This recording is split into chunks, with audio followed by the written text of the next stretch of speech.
komentar diarahin kemana, Mbak? Jalan yang benar. Di jalan Oke, yang lurus. baik. Terima kasih. Assalamualaikum warahmatullahi wabarakatuh. Ya, Waalaikumsalam. makasih ya Mbak Aulia sudah jadi narasumber Terima malam kasih. ini. Satu insight yang sangat menarik dan menurut saya penting diketahui oleh teman-teman sekalian. Nah, juga Mbak Jenny yang malam ini menjadi moderator, terima kasih. Dan pakai kaos Perumasri lagi. Ya, cinta banget sama Perumasri ini. Makasih Mbak Jenny. Mbak Aulia nggak pakai kaos Perumasri kayaknya. Kalau saya belum dikirimin kemarin, Pak. Oh, belum dikirimin ya. Oke, dan teman-teman sekalian, terima kasih yang sudah banyak bertanya tadi ya. Ada Pak Idam, ada Bu Eli, ada Bu Nanda ya. Terus siapa lagi tadi? Ada banyak. Saya mohon maaf kalau belum kesebut namanya. Pertama, teman-teman sekalian, mengapa Mbak Aulia ini malam ini kita hadirkan dan beliau berkenan? Satu tujuan yang ingin kita capai dari Perumasri Kelas, Mbak Dewi selaku ketua dan teman-teman ya, ada Dr. Nur Hayati juga yang terkait Perumasri Kelas, itu ingin menyebarkan semangat, ingin menyebarkan pengetahuan, pengalaman, bagaimana menyusun sebuah program, baik program kehumasan maupun program pemasaran. Ya, Mbak Aulia tentu sebagai pemenang gitu di program kehumasan dan pemenang kedua ya di program pemasaran, kami berharap menularkan gitu ya, menularkan bagaimana sih menyusun program yang baik. Nah, dari penjelasan tadi Mbak Aulia, teman-teman sekalian, saya mau garis bawahi poin-poin yang bisa jadi key takeaway gitu ya. Jadi pembelajaran malam ini. Di kesimpulan terakhir Mbak Aulia sebenarnya memberi kalimat yang bagus, 4 poin atau 5 poin tadi itu ya. Pertama, bahwa menyusun program itu dari persoalan yang nyata, itu ya. Jadi apa yang disampaikan Mbak Aulia atau RSUD Wonosari dengan 2 program tadi, itu berangkat dari satu kenyataan yang dihadapi, satu masalah yang dihadapi sehari-hari di rumah sakit. Sehingga kemudian unit PKRS-nya coba membuat program untuk menyelesaikan masalah itu gitu. Jadi teman-teman sekalian kemarin puluhan gitu, puluhan teman-teman yang ikut lomba atau partisipasi di Perhumasri Award untuk kategori program kehumasan dan pemasaran. Nah, banyak sebagian besar sebenarnya, saya masih mengatakan begitu, mesti menambah kemampuan dalam menyusun program dan diikutkan dalam sebuah penghargaan gitu. Ya, jadi kebanyakan teman-teman itu yang dikirimkan baru sebatas proposal. Dan pengiriman proposal pun itu antara output yang mau dicapai itu not smart enough gitu. Ya, tidak spesifik, tidak measurable gitu ya, tidak relate, relevan ya gitulah ya. Smart gitu. Jadi teman-teman mesti coba menyusun satu program itu yang memang menggunakan pendekatan smart gitu. Nah, itu poin satu. Berangkat dari satu masalah yang dihadapi sehari-hari. Jadi teman-teman semua nih yang hadir malam ini ada berapa Mbak Jemi? 61. Itu mulai melihat deh, coba 61. dilihat program marketing, program kehumasannya, coba dicek gitu ya. Berangkat dari persoalan yang memang dihadapi rumah sakit atau program yang rutin. Mau ada masalah atau enggak, tahun lalu begini, sekarang juga begitu gitu. Nah ini, atau kalau bahasanya kopas, tahun lalu anggarannya 10 juta, Ini dari berangkat rumah sakit kecil aja dulu lah ya. Karena ada yang mungkin anggarannya miliaran gitu. Yang kita ngelihat yang kecil aja dulu. 10 juta, tahun ini juga 10 juta, naik 10%. 10.200.000. Ya, itu bukan nyusun program yang baik gitu ya. Terus yang kedua, kata kunci yang Mbak Olia di kata terakhir tadi, jadikan program edukasi itu sebagai satu program yang bisa untuk menjawab persoalan selain promkes, karena itu memang ranahnya promkes yang namanya edukasi itu, tetapi juga bisa digunakan untuk pendekatan public relation, kehumasan, dan juga pemasaran marketing gitu. Nanti saya akan sampai ke pertanyaannya Mas Idam, pertanyaan siapa tadi yang terkait program kehumasan, marketing, dan lain-lain tadi ya. Teman-teman kalau yang sudah ngantuk boleh duluan, tapi kalau belum ini akan panjang sampai jam 2 pagi. Nah, jadi harus yang kedua tadi di ini Mbak Mbak Aulia mau ngomong begini loh. Anda itu kalau mau nyusun program pemasaran itu tidak melulu soal bagaimana jualan gitu loh. Itu yang sebenarnya mau dikatakan. Kalau Anda menyusun satu program, itu pendekatannya bisa dari promkes, bisa dari pemasaran, bisa dari kehumasan gitu.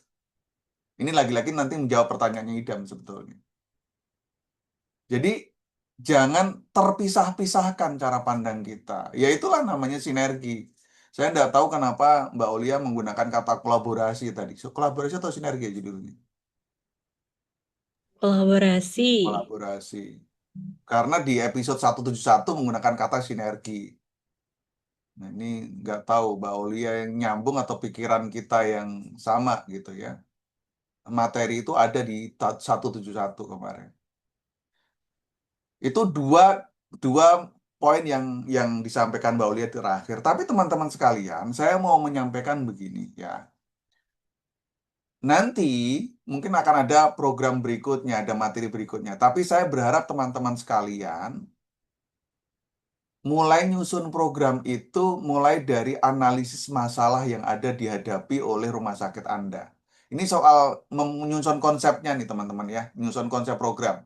Anda harus menjawab dengan analisis masalah yang dihadapi rumah sakit Anda. Benar-benar. Jadi Anda harus banyak mendengarkan direktur bicara, wakil direktur bicara rumah sakit yang kita hadapin apa. Terus kemudian pertanyaannya, what can I do to solve this problem gitu. Apa yang kita lakukan sebagai humas? Apa yang kita lakukan sebagai marketing?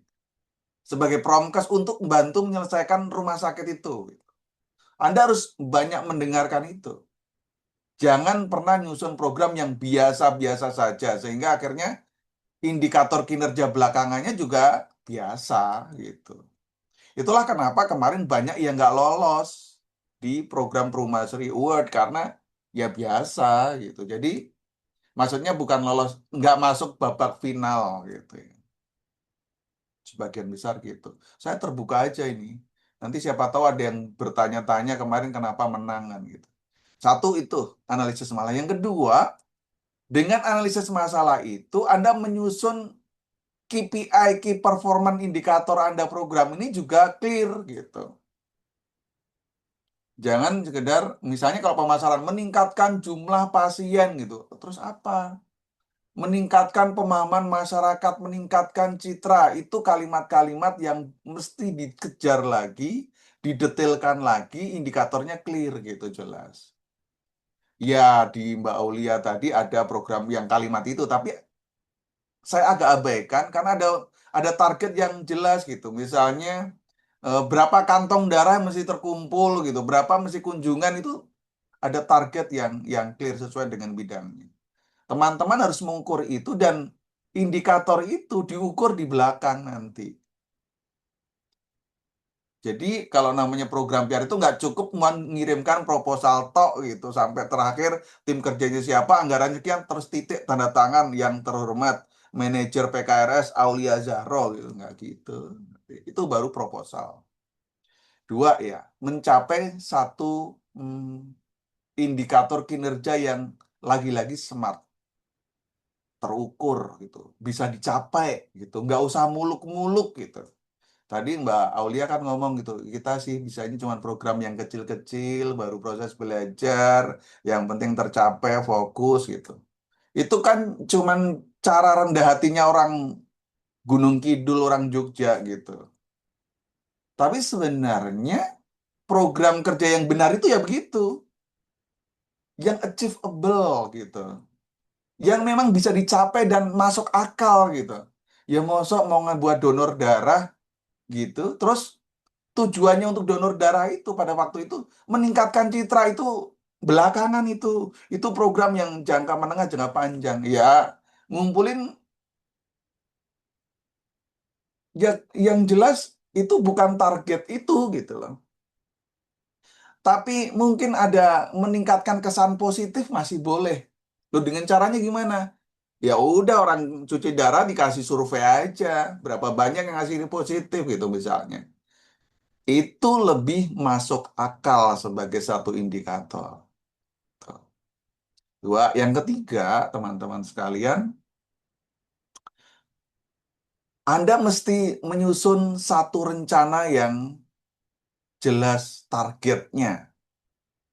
Oh, ini berapa bulan? 2 bulan, 1 bulan, satu kali pengadaan gitu. Terus kemudian sampai eh, timnya jelas, anggarannya jelas gitu, terukur. Ya, kalau ini seperti nyusun proposal, tapi proposalnya jangan biasa. Yang keempat, membuat evaluasi. Mengevaluasi itu namanya ada pengukuran program, gitu ya. Pengukuran programnya sesuai nggak dengan yang direncanakan tadi? Ya kalau benar targetnya sekian udara, sekian kesan positif, sekian apa diukur terakhir. Atau kalau misalnya ini menambah follower berapa, nambah influencer berapa gitu. Ini Budiah dari RSUD Wonosari siapa ini? Direkturnya diajak. Ya, direktur saya sering ikut, Pak.